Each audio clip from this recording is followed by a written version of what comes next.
Hi, today we're going to talk about elder abuse. This is Shailija Pispati. I'm a clinical psychologist from Hyderabad. We are going to talk in detail about the prevalence, what are the warning factors, the risk factors, how to manage, why this is a concern, how to manage such issues, and what are the legal acts, how can we help if we come across such elder abuse. Elder abuse means mistreatment of older people.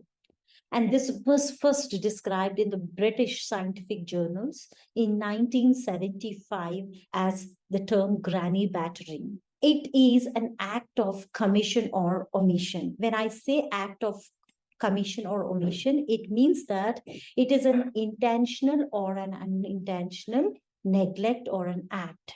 So the US National Academy of Sciences, it defined as an intentional action, any intentional action that causes harm or it creates any kind of serious risk to a vulnerable elder by a caregiver or any other person who stands in a trust relationship is considered as an abuse. A caregiver fails to give or satisfy the elder basic needs or to protect the elder from harm is also considered as an abuse.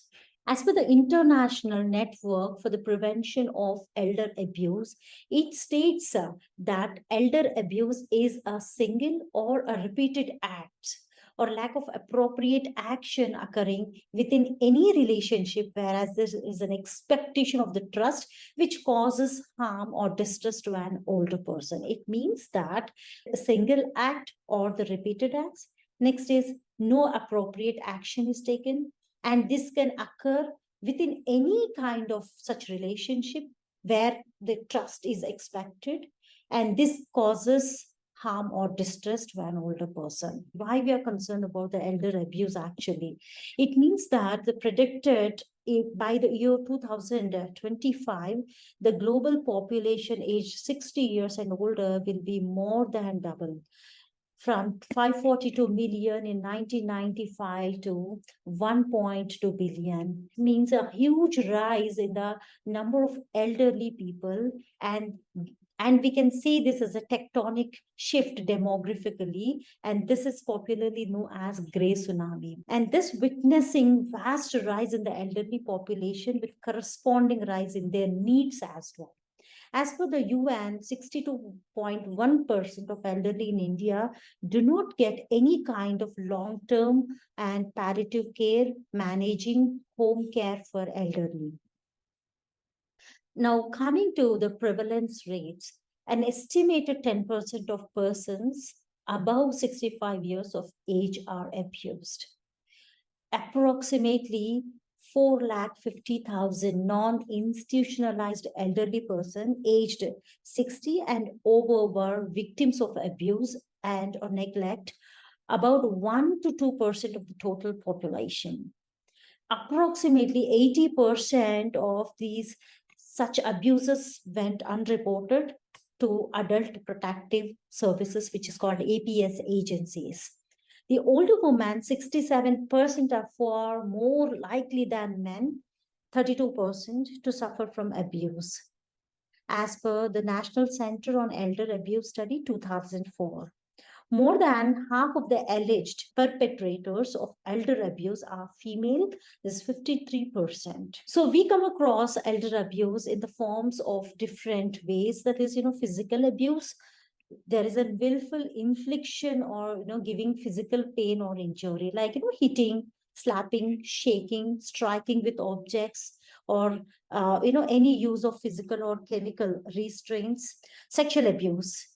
Sexual abuse is non consensual sexual contact. It can be rape, unwanted touching, like sexual advances, exhibitionism, or forcing the adult to view or participate in any pornography or unwanted touching. Psychological abuse, conducting resulting in mental or emotional anguish, threats to institutionalize or withhold medication, humiliation, habitual blaming, isolation, or terrorizing.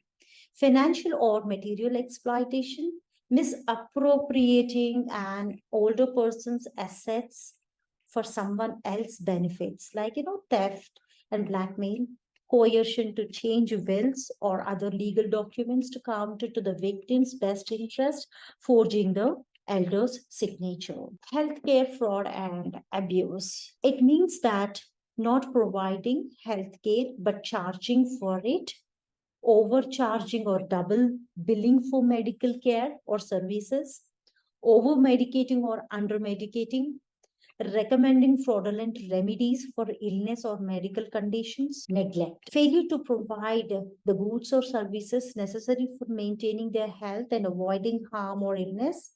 It can be an intentional or unintentional, active or passive way. When I say intentional, refusal to provide basic needs, unintentional, it means the result of caregiver ignorance or inability to provide the basic needs. Self neglect, a pattern of intentionally neglecting prescribed self care activities despite available resources and knowledge.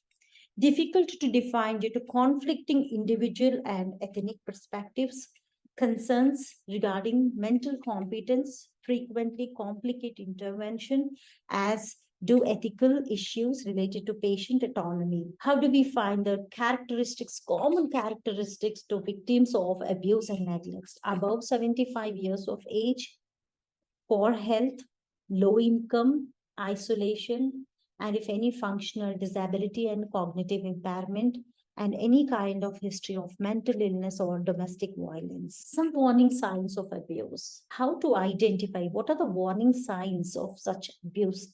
Physical, unexplained bruises, burns or repeated injuries, broken bones, signs of being restrained, such as rope marks on wrists, broken eyeglasses or frames. Psychological, crying, agitated, ashamed, depressed, afraid, changes in the personality and behavior in the elder, reluctance to talk openly, avoidance of eye or verbal contact with the caregiver. Financial, large bank withdrawals, unpaid bills, missing items, changing wills, property missing. Sexual, genital or anal trauma, unexplained vaginal or anal bleeding, sexual transmitted diseases, bruises around breast or genital area, painful urination, torn or stained underclothes, neglect, dehydration, poor hygiene, poor living conditions, unusual weight loss, malnutrition. So, caregivers' refusal to allow you to see the elder person alone is also considered as a. What are the indicators relating to the caregiver? Caregiver appears very much tired or stressed, excessively concerned or over concerned or under concerned or unconcerned, just blaming the older person for such acts, or it can be incontinence or any acts, blaming over and over again, behaves aggressively, if has any history of substance abuse or abusing others, doesn't want the older person to be interviewed alone, responds defensively when questioned, maybe hostile or evasive way. When elder person is abused or suspected, document all the findings. And this is for the professionals. Patient's medical record, date, time, all the document has to be recorded with along with the statements, findings of the physical examination, and any photographs or anything, injuries, treatment required, follow-up and referral plans is needed. If any such abuses, if you have come across, you have to report to the local authority or any adult protective services agencies. As a professional, what is to be, how you have to assess? Start with mini mental status examination, MMSE, what we call. Ask very brief questions along with the MMSE. Brief questions such as how the things are at home, do you feel safe or not? And both patient and caregiver should be present to observe their relationship. Anxiety on part of the patient or an overbearing attitude of the caregiver also to be observed. Patient must be interviewed privately. Current health status, living arrangements, financial status, emotional stressors, and social support.